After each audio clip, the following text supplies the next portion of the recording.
जय श्री राम। मंगल भवनय मंगलहारी द्रवहु सुदशरथ अजर बिहारी। जय सिया राम जय जय सिया राम। दीन दयाल बिरधु संभारी हरौ नाथ मम संकट भारी। जय सिया राम जय जय सिया राम। जय सिया राम जय जय हनुमान। श्री राम जी की माया से प्रेरित होकर लोगों के हृदय में सभी युगों के धर्म नित्य प्रतीत होते रहते हैं।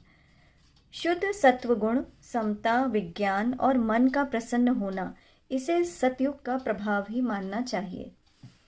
सत्वगुण अधिक हो, कुछ रजोगुण भी हो, कर्मों में प्रीति हो, सब प्रकार से सुख हो, यह त्रेता युग का धर्म है। रजोगुण बहुत हो, सत्वगुण अत्यंत कम हो, कुछ तमोगुण हो तथा मन में हर्ष और भय हो, यह द्वापर युग का धर्म है। तमोगुण बहुत हो, रजोगुण थोड़ा हो, चारों ओर वैर विरोध हो, यह कलयुग का प्रभाव है। विद्वान व्यक्ति मन में युग धर्म को जानकर व अधर्म को छोड़कर धर्म में प्रीति करते हैं। जिसका श्री रघुनाथ जी के चरणों में अत्यंत प्रेम है, उसे काल धर्म नहीं व्यापते। हे पक्षीराज, नट बाजीगर का किया हुआ कपट चरित्र देखने वालों के लिए बड़ा दुर्गम होता है, पर नट के जंभूरे को उसकी माया नहीं व्यापती। श्री हरि की माया द्वारा रचे हुए दोष और गुण श्री हरि के भजन बिना नहीं जाते। अतः मन में ऐसा विचार कर तथा सब कामनाओं को छोड़कर निष्काम भाव से श्री राम जी का भजन करना चाहिए। हे पक्षीराज, उस कलिकाल में मैं अनेक वर्षों तक अयोध्या में रहा। एक बार वहां अकाल पड़ा, तब मैं विपत्ति का मारा विदेश चला गया। हे गरुड़ जी सुनिए, मैं दीन उदास दरिद्र और दुखी होकर उज्जैनी नगरी में जा पहुंचा। कुछ समय बीतने पर वह कुछ संपत्ति प्राप्त कर मैं वहीं भगवान शंकर की आराधना करने लगा। ब्राह्मण वेद विधि पूर्वक शिवजी की पूजा करते, उनके लिए दूसरा कोई कार्य नहीं था। वे परम साधु और परमार्थ के ज्ञाता थे। वे शिव के तो उपासक थे, किंतु श्री हरि की निंदा करने वाले नहीं थे। मैं कपट पूर्वक उनकी सेवा करता। वे ब्राह्मण अत्यंत दयालु और नीतिवान थे। हे स्वामी, बाहर से नरम देखकर ब्राह्मण मुझे पुत्र की भांति मानकर पढ़ाते थे।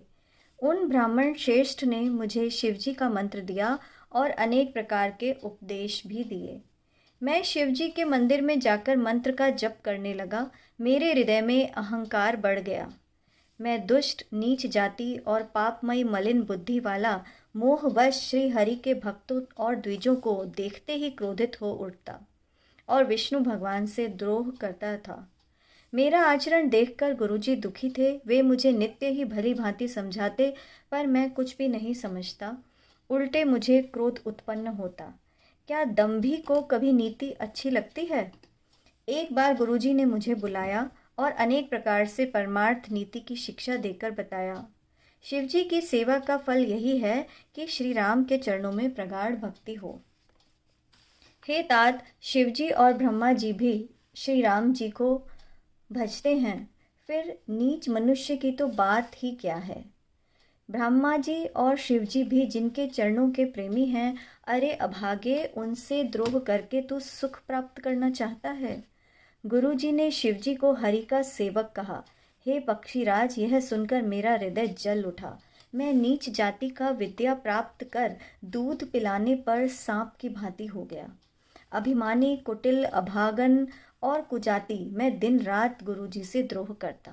गुरुजी अत्यंत दयालु थे, उन्हें तनिक भी क्रोध नहीं आता था। मेरे द्रोह करने पर भी वे बार बार मुझे उत्तम ज्ञान की ही शिक्षा देते थे। नीच मनुष्य जिससे बड़ाई पाता है, सबसे पहले वह उसे ही मारकर उसका नाश करता है। हे भाई सुनिए, आग से उत्पन्न धुआं मेघ की पदवी पाकर उसी अग्नि को बुझा देता है। धूल रास्ते में निरादर पूर्वक पड़ी रहती है और सदा राह चलने वालों के लातों की मार सहती है, पर जब पवन उसे उड़ाता है तो सबसे पहले वह उस पवन को ही भर देती है और फिर राजाओं के नेत्रों व मुकुटों पर जा पड़ती है। हे गरुड़ जी सुनिए, यह बात समझकर बुद्धिमान नीच व्यक्तियों का संग नहीं करते। कवि और पंडित ऐसे कहते हैं कि दुष्ट से न कलह अच्छा है और न प्रेम। हे गोसाई, उसमें कोई रुचि नहीं रखनी चाहिए। दुष्ट को कुत्ते की भांति दूर से ही त्याग देना चाहिए। मैं दुष्ट था, मेरे हृदय में कपट और कुटिलता भरी थी, इसलिए गुरुजी द्वारा हित की बात कहने पर वह मुझे भी अच्छी नहीं लगती थी। एक दिन मैं शिवजी के मंदिर में शिव नाम जप रहा था। उसी समय गुरुजी वहां आए, पर अभिमान के कारण मैंने उठकर उनको प्रणाम नहीं किया। गुरुजी दयालु थे, उन्होंने मुझे कुछ नहीं कहा। उनके हृदय में लेश मात्र भी क्रोधित नहीं हुआ। पर गुरु का अपमान बहुत बड़ा पाप है, अतः महादेव जी उसे सहन नहीं कर सके। उसी समय मंदिर में आकाशवाणी हुई कि हे हतभाग्य, मूर्ख, अभिमानी, यद्यपि तेरे गुरु को क्रोध नहीं है, वे अत्यंत कृपालु चित्त के और पूर्ण अज्ञानी हैं, तो भी हे मूर्ख, मैं तुझे शाप दूंगा, क्योंकि नीति का विरोध मुझे अच्छा नहीं लगता। अरे दुष्ट, यदि मैं तुझे दंड न दूं तो मेरा वेद मार्ग ही भ्रष्ट हो जाए। जो मूर्ख गुरु से ईर्ष्या करते हैं, वे करोड़ों युगों तक रौरव नरक में पड़े रहते हैं। फिर वे पशु पक्षी आदि योनियों में शरीर धारण करते हैं और 10,000 जन्मों तक दुख पाते रहते हैं। अरे पापी, तू गुरु के सामने अजगर की भांति बैठा रहा। रे दुष्ट, तेरी बुद्धि पाप से ढक गई है, अतः तू सर्प हो जा। और अरे अधम से भी अधम, इस अधोगति सर्प की नीच योनि को पाकर किसी बड़े पेड़ के कोठर में जाकर निवास कर। शिवजी का ऐसा शाप सुनकर गुरुजी हाहाकार करने लगे तथा मुझे कांपता हुआ देखकर उनके हृदय में बड़ा दुख हुआ। प्रेम सहित दंडवत करके तथा श्री शिवजी के सन्मुख हाथ जोड़कर मैंने भयंकर दंड का विचार कर गदगद वाणी से विनती करने लगे। हे निर्वाण स्वरूप विभु, व्यापक ब्रह्म और वेद स्वरूप, ईशान दिशा के ईश्वर तथा सबके स्वामी श्री शिवजी, मैं आपको नमस्कार करता हूँ। निज स्वरूप में स्थित अर्थात माया आदि से रहित, गुणों से रहित, भेद रहित, इच्छा रहित, चेतन आकाश रूप एवं आकाश को ही वस्त्र रूप में धारण करने वाले दिगंबर अथवा आकाश को भी आच्छादित करने वाले, मैं आपका भजन करता हूँ। हे निराकार, ओंकार के मूल, तीनों गुणों से अतीत, वाणी, ज्ञान और इंद्रियों से परे, कैलाशपति, विकराल, महाकाल के भी काल, कृपालु, गुणों के धाम तथा संसार से परे, आप परमेश्वर को मैं नमस्कार करता हूँ। जो हिमाचल के समान गौरव वर्ण तथा गंभीर हैं, जिनके शरीर में करोड़ों कामदेवों की ज्योति एवं शोभा है, जिनके सिर पर सुंदर गंगा जी विराजमान हैं, जिनके ललाट पर द्वितीया का चंद्रमा और गले में सर्प सुशोभित है, जिनके कानों में कुंडल हिल रहे हैं, जिनके सुंदर भ्रकुटी और विशाल नेत्र हैं, जो प्रसन्न मुख, नीलकंठ और दयालु हैं, सिंह चर्म का वस्त्र धारण किए और मुंड माला पहने हैं, उन सबके प्यारे और सबका कल्याण करने वाले श्री शंकर जी का मैं भजन करता हूँ। प्रचंड, श्रेष्ठ, तेजस्वी परमेश्वर, अखंड, अजन्मा, करोड़ों सूर्यों के समान प्रकाश वाले, तीनों प्रकार के दुखों को निर्मूल करने वाले, हाथ में त्रिशूल धारण किए, प्रेम के द्वारा प्राप्त होने वाले भवानीपति श्री शंकर जी को मैं स्मरण करता हूँ। कलाओं से भी परे, कल्याण स्वरूप कल्प का अंत करने वाले, सज्जनों को सदा आनंद देने वाले, त्रिपुर के शत्रु, सच्चिदानंद घन, मोह का हरण करने वाले, मन को मथने वाले कामदेव के शत्रु, हे प्रभु, आप प्रसन्न होइए, प्रसन्न होइए। हे उमापति, जब तक मनुष्य आपके चरण कमलों की सेवा नहीं करता, तब तक उन्हें न तो इहलोक और परलोक में सुख शांति मिलती है और न ही उनके तापों का नाश होता है। अतः हे समस्त जीवों में निवास करने वाले प्रभु, प्रसन्न होइए। मैं न तो योग जानता हूँ, न जप और न पूजा ही। हे शंभो, मैं तो सदा सर्वदा आपको ही नमस्कार करता हूँ। हे प्रभु, बुढ़ापा तथा जन्म के दुख समूहों से जलते हुए मुझ दुखी की दुख से रक्षा कीजिए। हे ईश्वर, हे शंभो, मैं आपको नमस्कार करता हूँ। भगवान रुद्र की स्तुति का यह अष्टक उन शंकर जी की प्रसन्नता के लिए ब्राह्मण द्वारा कहा गया है, जो भी व्यक्ति इसे भक्ति पूर्वक पढ़ते हैं उन पर भगवान प्रसन्न होते हैं। सर्वज्ञ शिवजी ने यह विनती सुनी और ब्राह्मण का प्रेम भी देखा। तब मंदिर में आकाशवाणी हुई कि हे द्विजश्रेष्ठ, वर मांगो। ब्राह्मण बोला, हे प्रभु, यदि आप मुझ पर प्रसन्न हैं और यदि मुझ दीन पर आपका स्नेह है, हे प्रभु, यह अज्ञानी जीव आपकी माया के वश होकर निरंतर भूला रहता है। हे कृपा सिंधु भगवान, उस पर क्रोध न कीजिए। हे दीनों पर दया करने वाले शंकर, अब इस पर कृपा कीजिए जिससे थोड़े ही समय में इसकी शाप से मुक्ति हो जाए।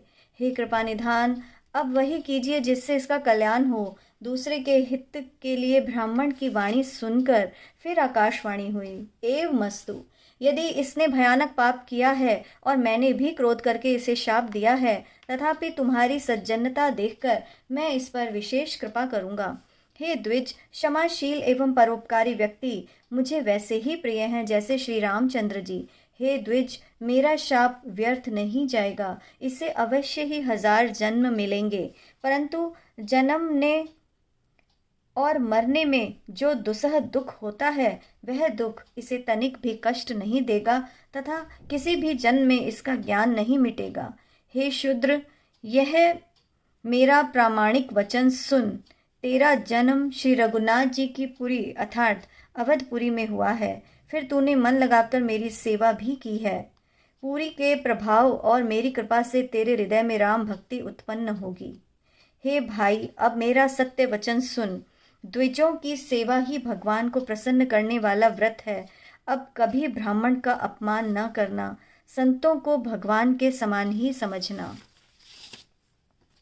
इंद्र के व्रज मेरे विशाल त्रिशूल, काल के दंड और श्री हरि के विकराल चक्र के द्वारा मारे जाने पर भी जो नहीं मरता वह भी विद्रोह रूपी अग्नि से भस्म हो जाता है।